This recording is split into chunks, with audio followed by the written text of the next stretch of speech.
So we are in Rio de Janeiro, said in the most English accent ever. One of the things we're going to do is explore the favelas. When I said to people before I came here, I said I'm going to Rio, and they said make sure you stay out of the favelas. And I was like, well, that's what we're doing.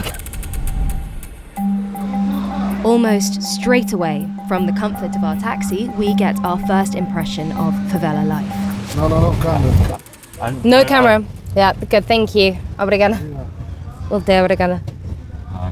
Okay. Yeah, we're in an Uber at the moment, and our very kind Uber driver said to Steve, who's filming out the window, said, put the camera down, we're not allowed to film. There are quite a lot of areas where it's quite dangerous to have a camera out. That was the entrance to the favela. That was the entrance to the favela that we just passed by, so we have to be a little bit careful.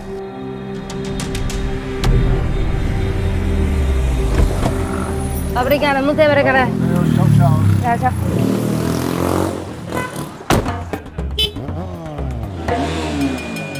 Guy, our guide for our filming in Rocinha over the next few days, if he's not next to us, we won't be filming. That's how it is here. Guy knows the place inside out and knows a lot of the locals, which is going to be invaluable when we're navigating the streets with cameras. Today, he's taking us to the home of a Rocinha resident called Victor. So we are going to meet Victor? Yeah, Victor became a celebrity. He's a multitask boy. Okay. He's a construction guy, he's a trapper, he's a rapper.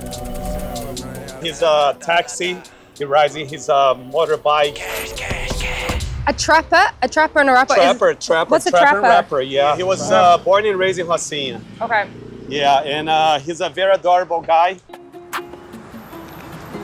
Victor's house is located in a sensitive part of the favela. He asked us not to film on the roads outside his house because his neighbors are narcos.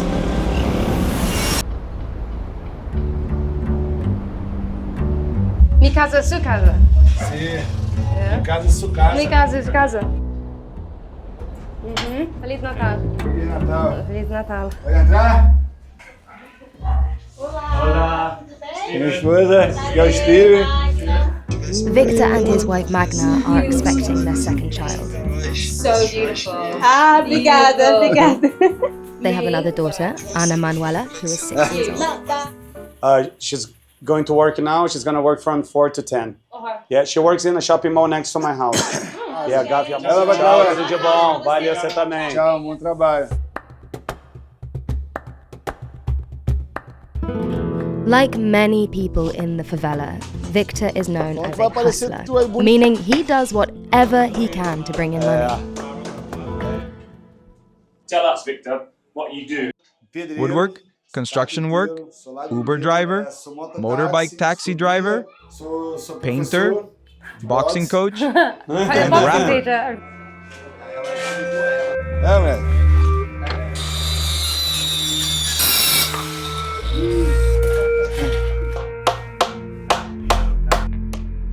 My main passion was boxing. I dreamed of becoming a professional fighter. But there's not enough investment in athletes from the favelas, so I was never able to train properly. I guess this is a place where a lot of people aren't granted the luxury of being able to design their own life. If you want to be a boxer, it's that much harder. Because of life is so tough, and he has to struggle, every day having multiple professions. That kind of dream got away, right?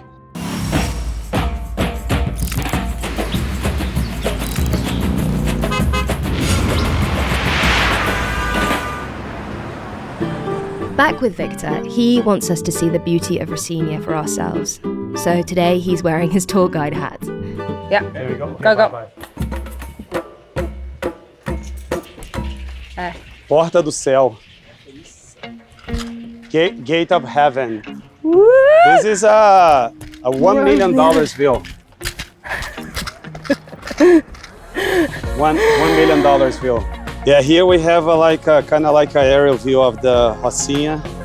We can have a exactly feeling how big it is, right? So this is all Rocinha. Yeah, and these are all water tanks, right? Yeah. To provide water to the houses. We came across this tiny little doorway, and on the outside it says Gate of Heaven. And Gate of Heaven then led onto this. Ready?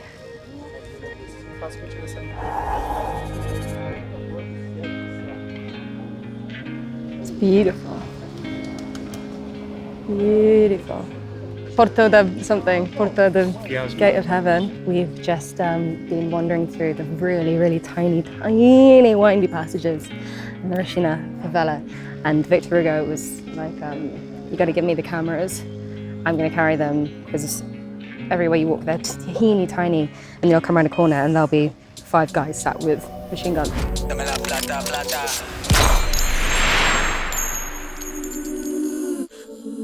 Yeah, we're just describing how entering into this labyrinth, Victor Hugo is like, I'm gonna take the cameras. Oh, why we're not allowed? Why is it so Well, important? because we passed through some drug points. Right.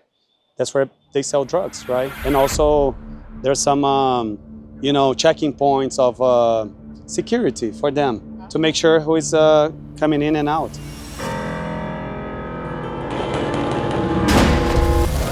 One of the most striking things you find here are the clumps of black wires overhead, everywhere you turn. Victor, are you paying for electricity in the favela? I pay about $4 or $5 a month. Most people don't. Because this tangle mess, anytime that someone new comes in, like, how does this work? Well, they just connected the wires into each other. That's how we call gato. Is it dangerous? A lot of times it explodes because of the heat. The word you use, gato. Is it gato? Gato. Gato. What does that mean?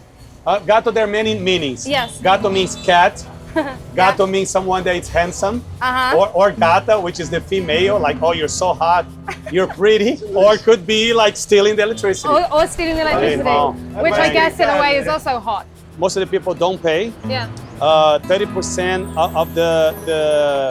of the light that I pay, 30% I pay more because they steal. Let's say you own a bar, you own a restaurant, you don't want to pay. Yeah. Boom, illegal connection. So they're like sort of favela electrician guys that specialize in hooking up someone new. Yeah, most of the time, they're like people that work in the electricity company and they're very knowledgeable. You can hire the people that work in the electricity business to illegally hook you up. It's like an extra service, right? They get paid by the company, but look, I can go to your house, do some little extra. You give me some little extra, I can hook you up, why not? And not only electricity, but also cable TV, water, agua. I can hook you up literally and metaphorically. Everything. When my daughter was a baby, I wasn't buying nappies from the pharmacy. I was buying directly from the driver delivering to the pharmacy. It's like getting the MacBook that fell off the truck. Yeah. Off the back of a truck. So these people, they have like a sideline. They have an unofficial sideline to. They work for the TV company or the phone company or the water company, and then they just like sell it. Got a little side hustle.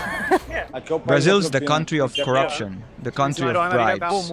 It turned into something really common on our daily basis. Based on this, it would be easy to assume that favelas are lawless havens for crime and criminals. But the law does apply here, just not how you think. This is something normal, right? There's just like a chain to lock the bike. It's an e-bike. But outside of here, you would never see like that. Someone would take it. But here they don't. One of the rules, like, you're not allowed to rob. If that was in London, that would be gone. Oh, and same as in Rio. Yeah.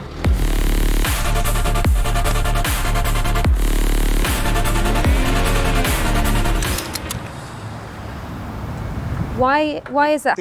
Robbery is not allowed in the favela. Is that enforced by the police or is that enforced by the it's imposed by favela community? It's imposed by the drug lord. The punishments are too bad Yeah, to talk about. Usually they get a piece of wood and hit on the guy's head as a punishment. Yeah, but they're so creative. There are many ways of punishment. I guess the thing is, it's not Yeah, it's not enforced by the police. It's enforced by the people living in the favela. Correct. It's a community and a law unto themselves. So in a way, I suppose that for tourists, Guy, there's an extra layer of safety for people coming here, bringing money here. Compare tourists going somewhere like Copacabana or Ipanema to coming here. Where are you more likely to be targeted? In Copacabana, it wouldn't be safe for you with the cameras. Yeah, they snitch it. They pull out a gun or a knife. Here, the police supposed to control, but also the drug gangs control. So you kind of have an extra security, right? And they make way more money like selling drugs and weapons than those small stuff, you know? So they don't want, those little robbers, thieves, dealing with thieves. It's not good for the community. There, look, the safari. That's a safari. Safari! Yeah, that's the type of tour that people hate it. That's Safari tour. Esse aqui é o safari de... Literally saying you're going to see wildlife, isn't it? Are you guys hungry? Yeah. Slum tourism is becoming increasingly popular all over the world. Some would argue it enables social mobility as well as changing perspectives of those visiting, while others suggest it's voyeuristic classism at best, providing little real benefit to residents. We'll let you make up your mind for yourselves. Let us know how you feel in the comments. Rocinha is officially the most visited favela in Rio, with up to 600 tourists visiting every day. And there are scores of restaurants that rely on visitors' money to survive. Whoa! Victor, did you build all this? Did you do this? Yes. I did it step by step. Go to work, make some money, buy the materials, bring it up. Build, money's gone, work again, save money, buy more materials, bring it up. Victor, is this where you sit to plan your dreams? The rooftop gives me peace of mind after long hours of work. I come up here and chill out and wish for better days. Just me and God. We talk, and God makes a plan for me. Go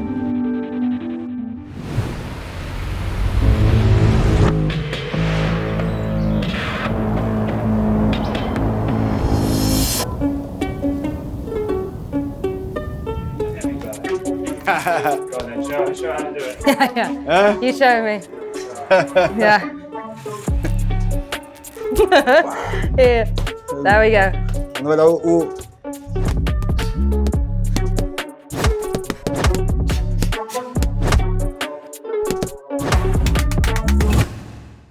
Do you think living here, growing up here, is it too easy for kids to get involved with crime? Yes. First of all, the parents have to work longer hours, and so they end up leaving their kids on the street. The criminals know this happens and take advantage. They're luring them with promises of money or a Exactly, better lifestyle. and not only that, criminals prefer to recruit children, Right. because under 18 you don't go to jail. So there's no kind of juvenile... No.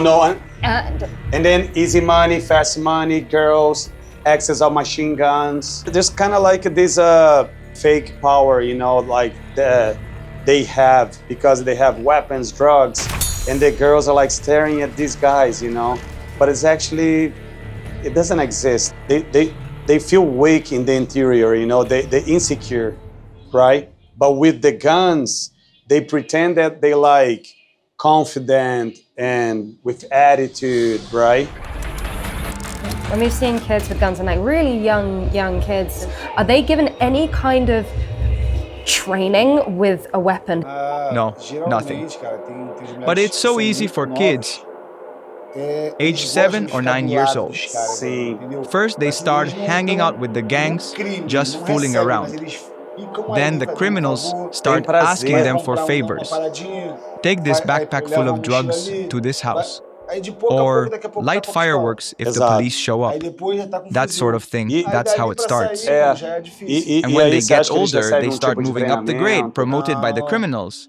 And then they become a criminal at the age of 12, 13, 14, 15, or 17. There's some of the favelas, like the drug lord is like 18, 19 years old. How old were you when this first happened to you, when you first entered into this kind of business? Around 18, I started doing favors for my mom. She was already heavily involved with the gangs. And when I was 20, I lost my daughter in an accident. And I felt like I had lost everything and had little to live for. So almost as a result of the extreme trauma of losing a child, you went headfirst into self-destruction. He basically took any offer that like people were like offering to him, as long as like they're paying good money. He was down. You can imagine like all types of activities, like big stuff. Big stuff. Have any of your family members also been involved in this? My uncle died because of the drug war. E só teu tio e tua mãe que se envolveram? He was killed by the gangs because he was a thief. That his uncle was involved in a robbery. He tried to rob someone's house, and the girl's mom's got a heart attack. And then, you know, their family had some connections with people here. The crime tribunal decided to kill him because they're like bringing a lot of headache for them, right? Yeah, and the guy that killed his uncle, 1 week later, they killed him too. You're about to have a little boy. Are you ever worried that your children may be drawn into the same thing? My goal is to leave this place within 10 years. I want to make good money with tourism, with my recording studio, and to make good opportunities for my children. So the ultimate aim is essentially to leave Rocinha and create a better life for your children. I've lived in this urban world my whole life. I'm exhausted. I'm tired. I want out. And I was like, but how about the black beans and the acai? You're gonna miss it. I said, no, I asked them to deliver it to where I live, you know?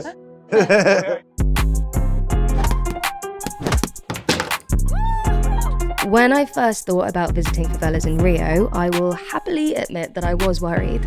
People close to me had told me not to go anywhere near them for fear of crime and gangs.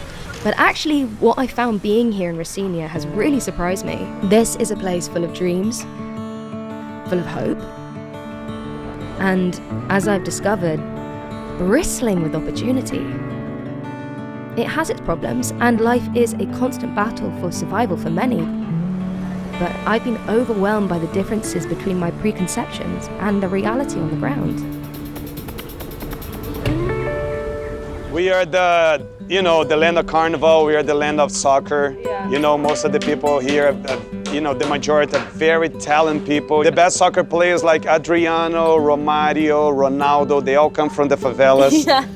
All the black actors that are in the movie industry, they come from the favelas. It's few that manage to escape and get out. But it's not impossible. Yeah, but they didn't win because they don't have sewage, they don't have security, they don't have infrastructure. Yeah. So just a very tiny percentage of the people that come from the favelas succeed. How about the other 350,000 people, right? So yeah, I feel it. I'm very emotional, I cry. Look at this view though. I mean,